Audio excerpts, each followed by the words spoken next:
Hello दोस्तों, good afternoon. नमस्कार सभी को। डियर एस्पायरेंट्स, आप सभी का स्वागत है एक्टिव एग्ज़ाम 91 क्लास में।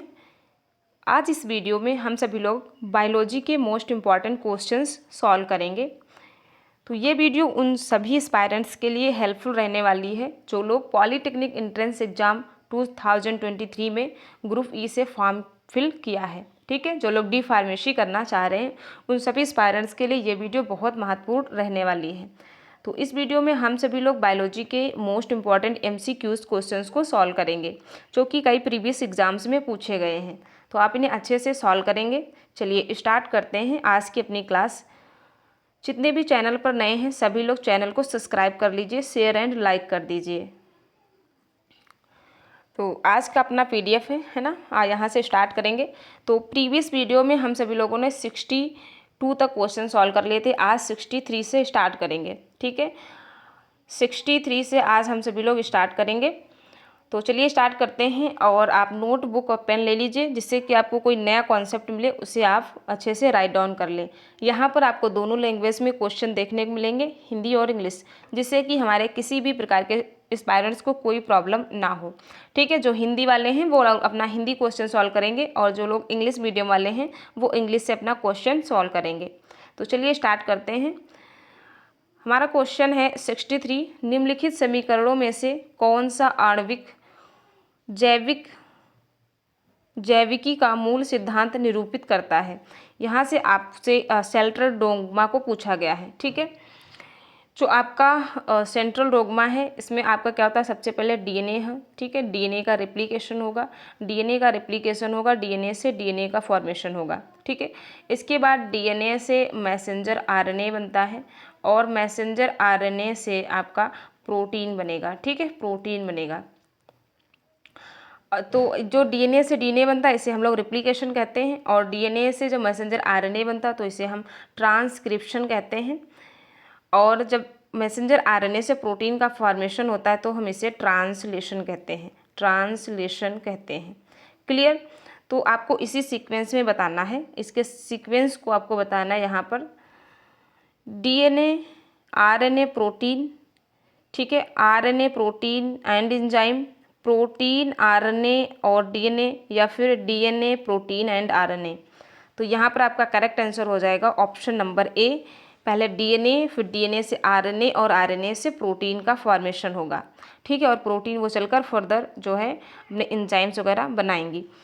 तो यहाँ पर आपका करेक्ट आंसर हो गया ऑप्शन नंबर A। अगर बात करें सेंट्रल डोग्मा को किसने प्रपोज किया था, तो सेंट्रल डोग्मा को क्रिक ने दिया था। ठीक है, सेंट्रल डोग्मा को क्रिक ने दिया था। और अगर आपसे बात करें रिवर्स ट्रांसक्रिप्शन या रिवर्स सेंट्रल डोग्मा तो बाल्टीमोर या टैमिन ने दिया था। ठीक है, यहाँ पर हमने डिटेल में डिस्क्रिप्शन में राइट डाउन कर रखा है तो इसे आप अच्छे से पढ़ लेंगे। चलिए next question number 64। Next question number 64। संबंधित बीज जिसमें लंबी व्यवहार्यता पाई जाती है, seeds having longest viability belong to. तो आपको बताना है कि वो सीड जिसके पास लॉन्गेस्ट वाइबिलिटी है, तो किस सीड के पास लॉन्गेस्ट वाइबिलिटी होती है, वो काफ़ी समय के बाद जो है जर्मिनेट होता है। चिनोपोडियम का सीड, क्वेरकस का सीड, लुपिनस या फिर यूकेलिप्टस का सीड। तो यहाँ पर आपका करेक्ट आंसर हो जाएगा ऑप्शन नंबर C, लुपिनस।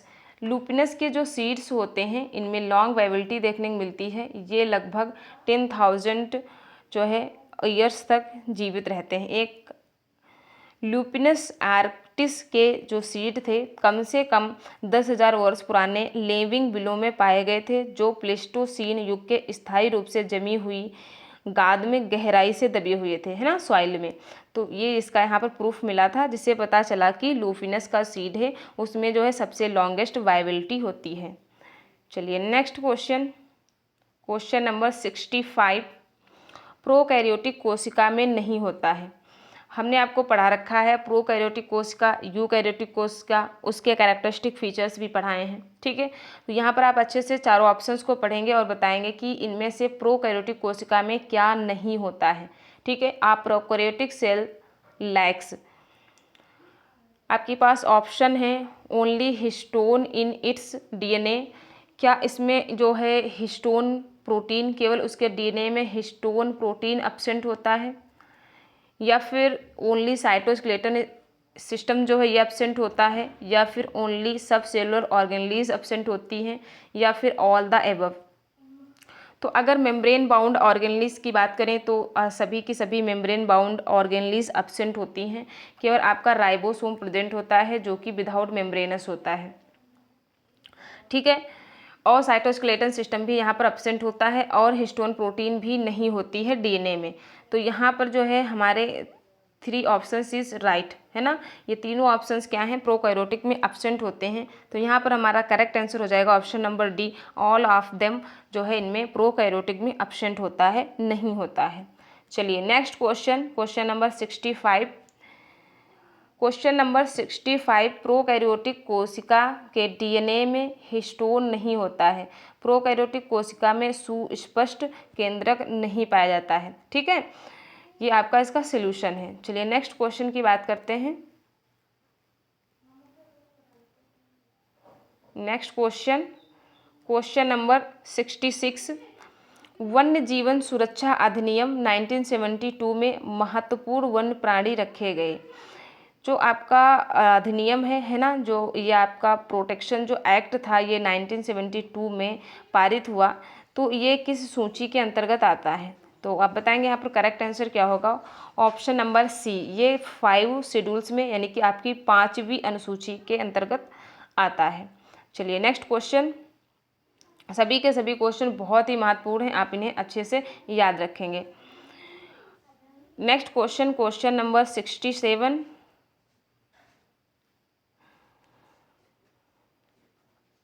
आनुवंशिक कोड अपहास कोड कहलाता है।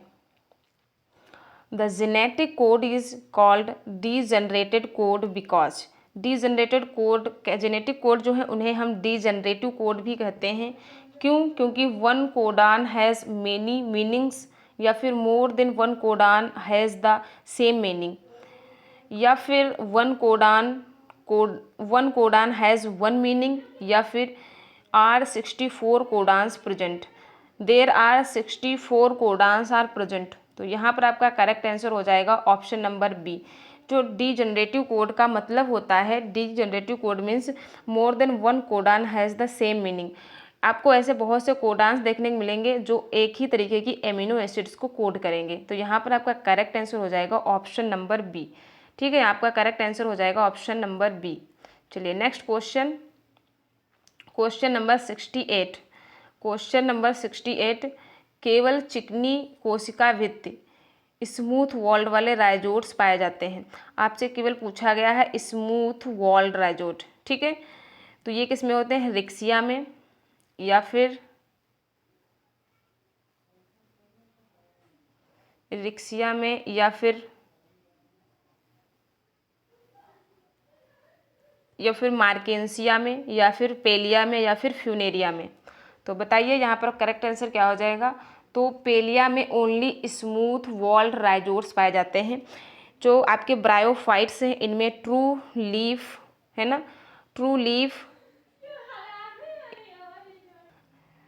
जो आपके ब्रायोफाइट्स हैं इनमें ट्रू रूट, स्टेम और लीफ जो स्ट्रक्चर्स हैं वो एब्सेंट होती हैं, बट रूट, स्टेम और लीफ लाइक स्ट्रक्चर्स प्रेजेंट होती हैं, ठीक है। तो जो राइजोइड्स हैं ये रूट लाइक स्ट्रक्चर्स होते हैं, जो आपके राइजोइड्स हैं ये रूट्स लाइक स्ट्रक्चर्स होते हैं, ठीक है। तो पेलिया में जो सॉरी आपका जो मार्केंसिया है इसमें केवल और केवल स्मूथ वॉल्ड वाले पाए जाते हैं। यहाँ पर जो आपके हैं ट्यूबरक्युलेटेड नहीं होते हैं, ठीक है, ट्यूबरक्युलेटेड नहीं होते हैं। चलिए नेक्स्ट क्वेश्चन, यहाँ पर आप इसको अच्छे से पढ़ सकते हैं। चलिए next question 69, question number 69, keratin protein निम्नलिखित में से किसके उपचर्म में नहीं पाई जाती है। केराटिन प्रोटीन निम्नलिखित में से किसके उपचर्म में नहीं पाई जाती है। That means protein keratin is not found in the epidermis of, किसकी एपिडर्मिस में एब्सेंट होती है केराटिन प्रोटीन। फिश में, रेप्टाइल्स में, बर्ड्स में, या फिर मैमल्स में। तो बताएंगे यहाँ पर आपका करेक्ट आंसर क्या हो जाएगा। ऑप्शन नंबर ए, फिशेस में। फिशेस में क्रेटिन प्रोटीन एब्सेंट होती है, यहाँ पर प्लेकॉइड स्केल्स प्रेजेंट होती हैं। ठीक है, यहाँ पर क्या प्रेजेंट होती, स्केल्स प्रेजेंट होती, ये स्केल्स प्रोटीन क्रेटिन की नहीं बनी होती है। क्लियर, अलग अलग फिशेस में अलग अलग टाइप की जो है आपकी स्केल्स प्रेजेंट होती हैं। चलिए next question, question number 70।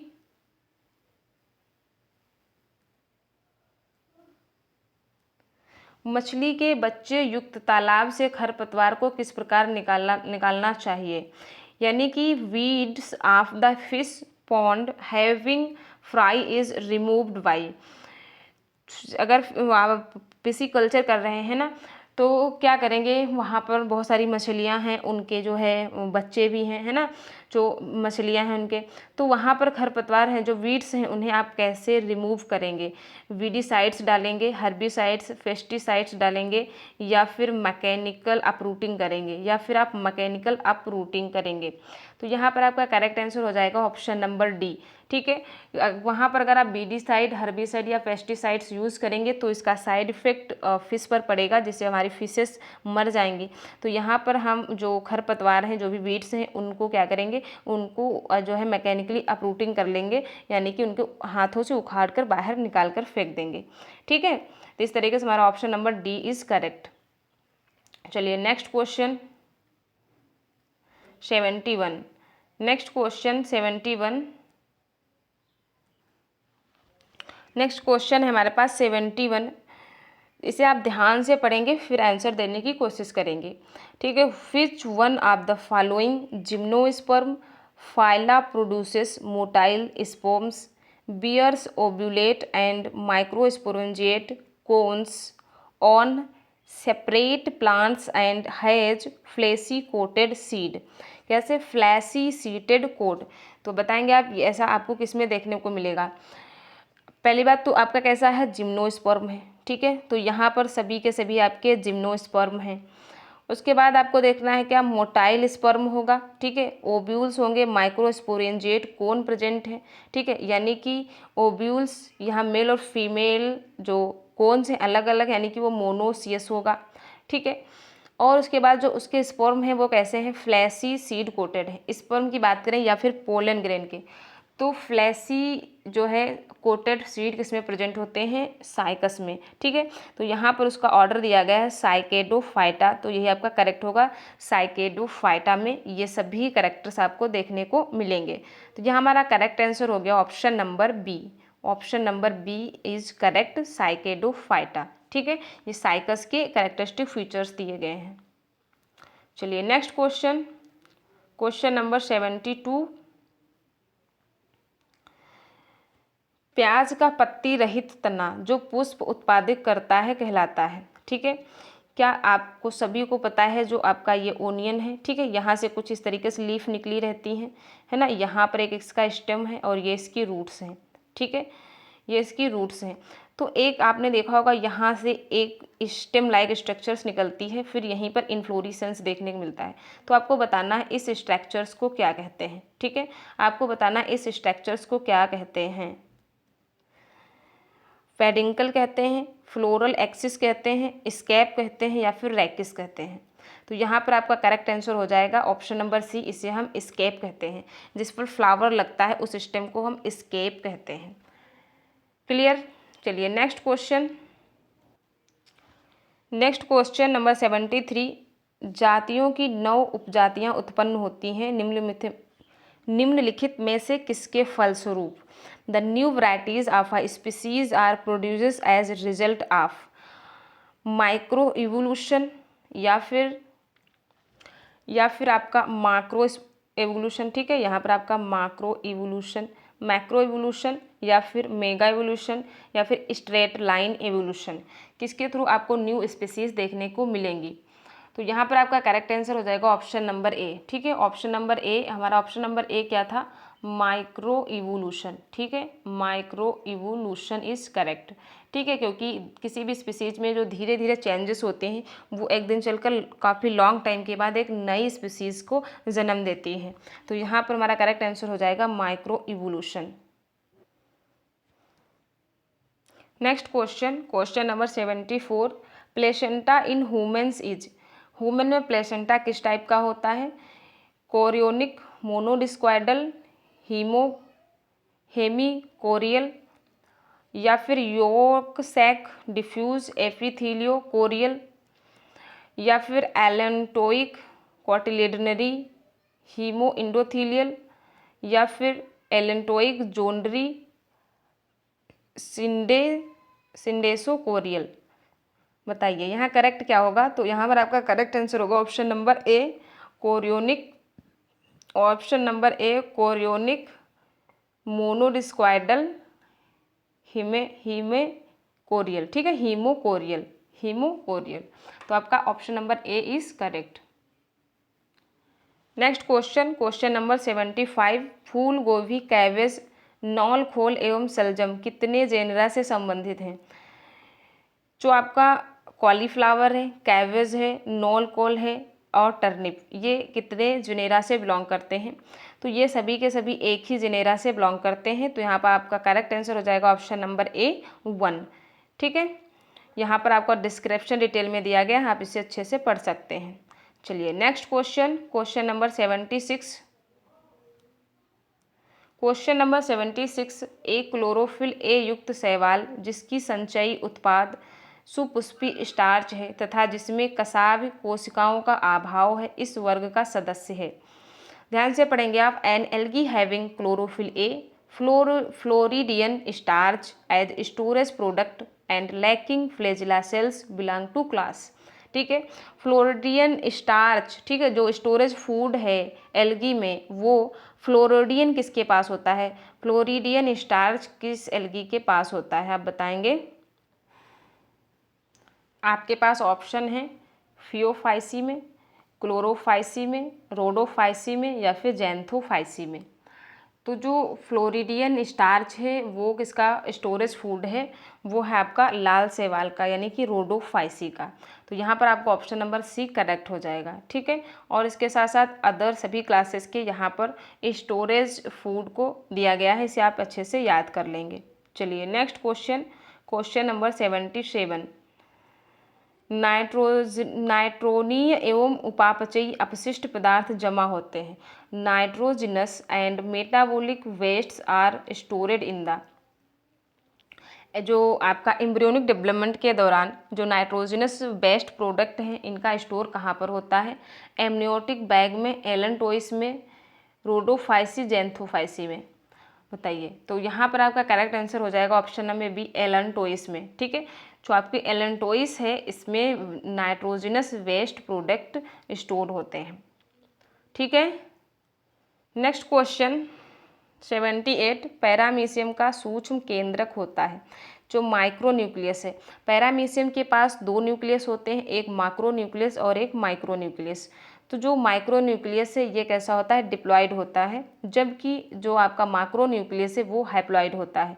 Micronucleus जो है जेनेटिक इनहेरिटेंस में उसका कोई रोल नहीं होता है, लेकिन माइक्रोन्यूक्लियस का जेनेटिक इनहेरिटेंस में रोल होता है। ठीक है, तो ये कैसा होता है? डिप्लॉयड होता है। इस बात को आप याद रखेंगे। पैरामीशियम जो है आपका फाइलम प्रोटोजोआ से बिलोंग करता है। ठीक है, और क्लास सीलेटा।